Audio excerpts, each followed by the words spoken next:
If you haven't succeeded by age 30, society tells you to work. If you haven't succeeded by age 40, they say it's too late. But what if you are 65? Imagine being 65 years old.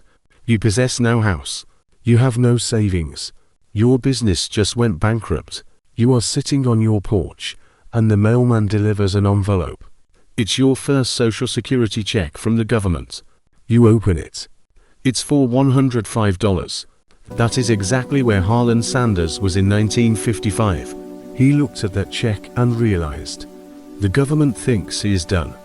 The world thinks he is useless. Legend has it, he sat under a tree and wrote a will. But he didn't just write a will, he wrote a list. A list of everything he had failed at. And the list was long. Most of us know him as the smiling old man on the bucket of chicken. But the real story of Colonel Sanders is not about chicken. It is a story about a man who failed at everything, until he decided to try one last time. To understand the miracle of his success, you have to understand the depth of his failures. Harland Sanders had a resume that would make any manager throw it in the trash. At age 5, his father died. At age 16, he faked his age to join the army and got kicked out. He tried to be a steamboat pilot. Fired. He tried to be a railroad fireman. Fired for insubordination. He studied law and became a lawyer. Sounds successful, right? He ruined it by getting into a fistfight with his own client right in the middle of a courtroom. Disbarred. He tried selling insurance. Fired. He tried selling tires. Failed. He even delivered babies as an amateur obstetrician because he needed money so badly. By the time he was 40, Harland Sanders was, by all definitions, a drifter. A man with a temper who couldn't hold down a job. Most people would have given up. They would have accepted a quiet life of mediocrity. But Sanders had one thing going for him. He could cook. In the 1930s, he finally found a little bit of luck. He was running a service station in Corbin, Kentucky. Hungry travelers would stop for gas, and Sanders started cooking for them. He didn't have a restaurant. He served them at his own dining table. His fried chicken was so good that people started coming just for the food, skipping the gas. The governor of Kentucky was so impressed he gave him the honorary title of colonel. Things were finally looking up. He bought a motel across the street. He expanded the restaurant to 140 seats. He finally had money. He finally had respect. But life serves cruel twists. In the early 1950s, the government announced a plan to build a new interstate highway. Great news for travelers. A death sentence for Sanders. The new highway completely bypassed his town. Overnight, the traffic stopped. Nobody came.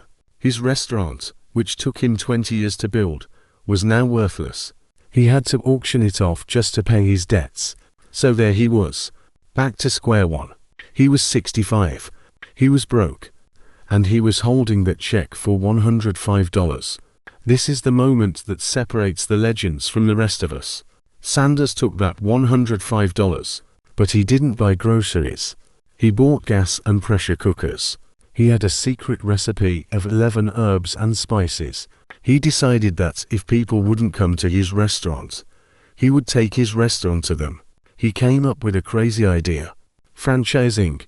He would go to other restaurant owners and say, "Let me cook chicken for you.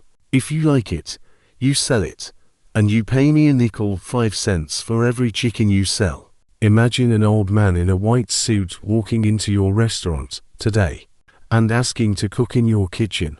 You'd think he was crazy, and that's what everyone thought. He knocked on the first door. No. He knocked on the second. Get out.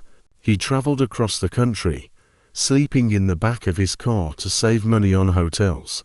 He would wake up, shave in the gas station restroom, put on his white suit, and go face rejection again. Do you know how many times he was told no? 10 times. 50. 100.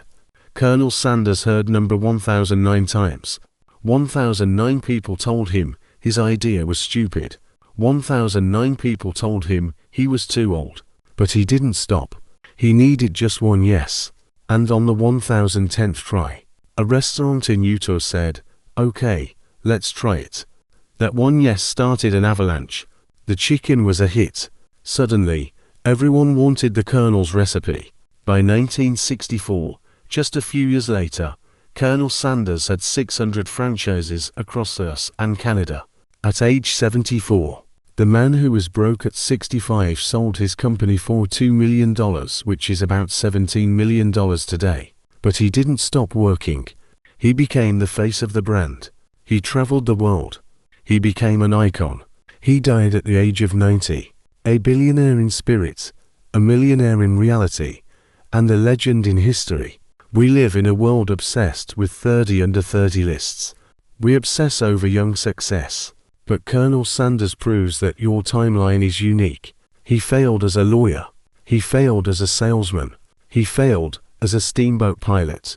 But he didn't fail as a human being because he refused to quit.